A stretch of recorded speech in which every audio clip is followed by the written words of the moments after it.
Hi everyone, welcome to my new mini blog. আজ হলো 15th August. ঘুম থেকে উঠে স্নান করে রেডি হয়ে নিয়েছি।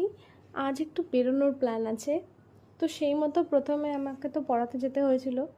তো কিছুক্ষণ পরেই খুব বাইরে বৃষ্টি আর হাওয়া শুরু হলো, যদিও 5-7 মিনিটের বেশি হয়নি। তারপরেই আমরা বেরিয়ে পড়লাম। অনেক ঘুরে ঘুরে ঘুরে আমরা একটা ক্যাফে মতো জায়গায় যাই। ওখানে আমরা ফ্রেঞ্চ ফ্রাই, কোল্ড ড্রিঙ্ক, আর আমি নিয়েছিলাম একটা নেসক্যাফির কোল্ড ড্রিঙ্ক, মানে কোল্ড কফি আর কি। তো এই ওখানটা জায়গাটা এতটা সুন্দর ছিল যে প্রচণ্ড ভালো লাগছিলো, খুব হাওয়া দিচ্ছিলো, মানে খুব সুন্দর লাগছিলো জায়গাটা। তারপরে দুপুরে তো আমাদের একটা বাইরে খাওয়ার প্ল্যান হলো। আমাদের সাথে জয়েন করেছিল প্রিয়া।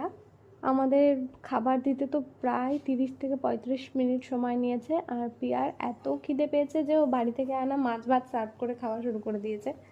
দেন আমাদের অর্ডারটা দিল মিক্সড ফ্রাইড রাইস আর চিকেন মহারাজা বলে একটা আইটেম, সাথে এই ড্রিঙ্কটাও নিয়েছিলাম। ড্রিঙ্কটা প্রথমে না আমাদের ভুল দিয়ে দিয়েছিল, মানে অন্যরকম খেতে লাগছিলো, বেশ একটা ভালো লাগছিলো না। তো পরে দাদা আবার ঠিক করে আমাদেরকে খুব ভালো করে বানিয়ে দিয়েছিল। এবার আমরা বাড়ি যাই। ভালো লাগলে একটা লাইক করো। বাই।